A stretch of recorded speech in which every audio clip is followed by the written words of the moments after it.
talaga daw yan doon, wala daw doon. Pero pag sinabi niya na non-existent yung file na yan, I would disagree dahil nakikita ko very authentic yung... Pero si Senador Robin Padilla, sasama yan sa next hearing, sigurado yan. Well, some people are out for blood, sir. Gusto nila kaagad na i-persecute ko yung presidente agad-agad without the benefit of hearing. Yan ang klarong istorya dyan.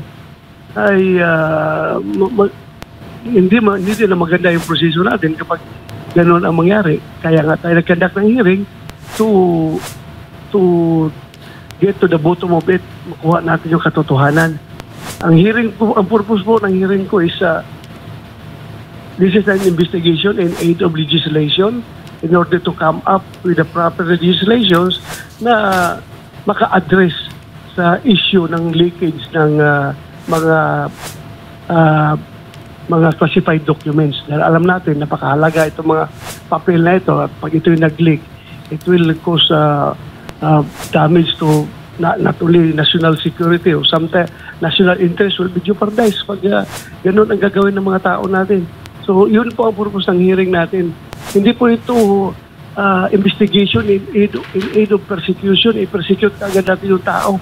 Kaya tayo nag-hearing para pakinggan both sides. Hindi po isang side lang ang pakinggan natin. I agree. Dapat talaga naiimbestigahan yung dalawang panig. Ngayon, doon sa hearing, hindi ko kasi napanood. You know bang si Morales, excuse me, natanong mo ba sa hearing kung ano talaga yung kwento niya? Kasi parang hindi yata lumabas sa hearing from what I gather. Well, I give him free time, sir. Hinayaan ko sa magsalita kahit na medyo nagkasimangot na yung mga taga-PDEA, no? Na parang napakalaki ng airtime ni Morales. Pinagbigyan ko hindi because he is my invited resource speaker. Hinayaan ko siya magsalita. Nasabi naman niya lahat ng gusto niya sabihin. At sabi niya, satisfied daw siya sa hearing kahapon at sabi niya lahat ang gusto niyang sabihin. At bibigyan ko pa rin siya ng airspace pag this coming May 7. Pakinggan ko pa rin siya lahat ng gusto niya sabihin.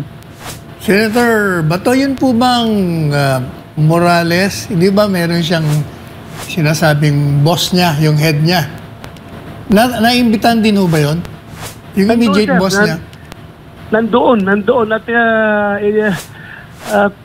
tinanong ko kahapon, ay lumalabas na may tinatago itong tao na ito. At ito'y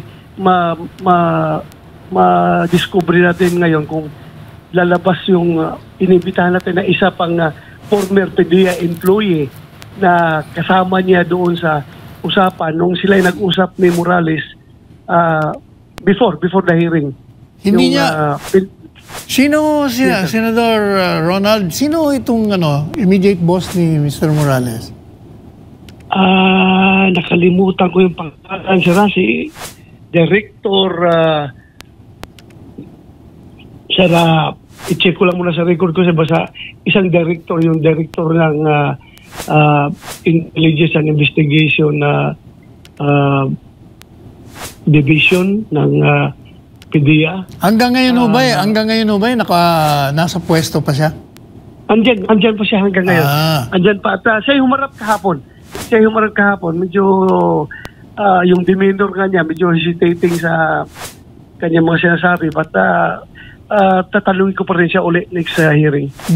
Did you ask him directly kung totoo yung sinasabi ni Mr. Morales? Denial siya, sir. In fact, meron pang 8 former colleagues ni Morales na nag-execute ng affidavit denying the statements of Morales na hindi daw totoo nangyari yan doon sa loob ng vicinity ng PDEA, yung pag-entertain ni Morales nung nag-volunteer na confidential informant. Now, nung tinanong ko, that incident happened during a Saturday. Nandoon ba kayo sa incidente na yon? Sabi nila, lahat sila, wala sir. Wala kami, hindi kami nandoon sir dahil Sabado yun. So, anong implication ngayon yung denial ninyo dito sa paano kayo nakapag-deny? Wala pala kayo doon sa PDEA nung panahon na yun, nung araw na yun. Bakit kayo nagdi-deny na hindi nangyari yun? So, yun palang questionable na yung kanilang in-execute na affidavit. Madali sabi mukhang nagkakaisa sila para takpan yung katotohanan niya sa sinasabi ni Mr. Morales. Most likely, sir. Most likely. Most likely. Pero ako naman, pag sinabi ni Director Lasso na non-existent yung papel doon sa records nila, well, I think it's important. Pinapakita naman na yung kanilang mga file, wala talaga daw yan doon. Wala daw doon.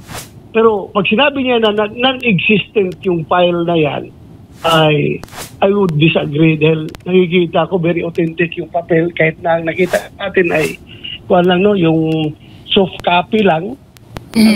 Sasabihin ko talaga, nakakonclude ako right away na totoo itong papel na ito, nangyari ito dahil aside from the claim of Morales na siya ang gumawa ng papel na yan, siya ang pumirma, signature niya yun at lahat ng mga vehicles na nakalagay doon sa pre-operation report ay inamin na rin ng PDEA na organic vehicle nila yung mga sasakyan na yan at sasakyan ng team leader personal vehicle ng team leader ni Morales.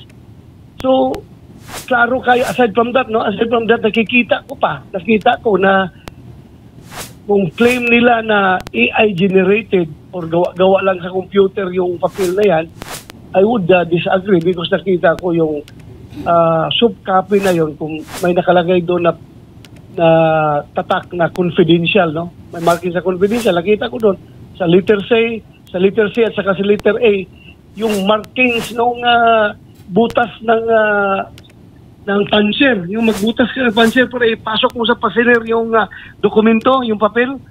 May mga butas may mga butas. Ibig sabihin old files ito. Somebody is keeping these old files. Kung sinabi ng PDEA na wala sa kanila yan, then I'm taking their word na wala sa kanila yan, non-existent sa kanila yan. Pero kung sinabi nila na hindi totoo yung papel na yan, I would disagree. Totoo yung papel na yun, existent talaga yun.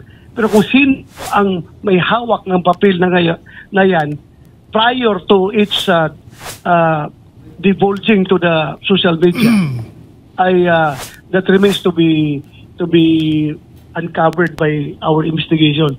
Kung sinong nag-leak niyan, sino may hawak niyan. Senator Ronald, yun may paliwanag naman si Mr. Morales, narinig ko yung paliwanag niya na kaya daw walang control number yon, hindi na ilagay officially kasi nga hindi tinuloy, may humarang may humarang, but the fact is he's admitting to the signature found in the document. Yun ang pinakamabigat doon. Yes, sir. Totoo yun. In fact, I have no doubt about that. Sabi ko sa kanya, naniwala ako dyan na totoo yung papel na yan. No question about that. So, kailan ang next hearing ninyo, Senator Ronald? Sir, ang hearing namin is May 7, 10 o'clock. Again, May 7. Inimbitahan nyo ba yung nagbabash sa inyo? Yung na vlogger? Inimbitahan ko po, sir. At sabi ko nga, sagot ko yung round trip ticket niya from Manila at from US to Manila and back. Hihingi ako ng MOA from our Senate President para punduhan yung kanyang biyahe para maka-appeal lang siya physically. Pero kung gusto niya ng online, hindi po ako papayag na online yung presence niya. Bakit to? Hindi ba maganda rin na kung siyempre matatakot din niya. Marami siyang kalaban. So pwedeng manganib ang buhay niya. Hindi ba maganda rin na magkaroon ng virtual? Kasi matatanong mo siya harap-harapan. Sir, ako, kung security ang kailangan niya, ako mismo mag-secure sa kanya pagdating niya dito sa airport hanggang pagpabalik niya, ihatid ko siya sa airport. Walang mangyayari sa kanya. Yan ang nakuha ko sa kanya. Pero ginawa na natin kasi itong pulisiya ng committee ko, sir, na hindi tayo entertain ng resource person sa via online dahil wala tayong jurisdiction over here. In fact, kung gusto niya mag-online, payag ako. Punta siya sa Philippine Embassy doon o Philippine Consulate doon sa LA. O sa pinakamalaki, o LA. Punta siya doon. Basta she would be within Philippine jurisdiction. Okay lang ako, walang problema.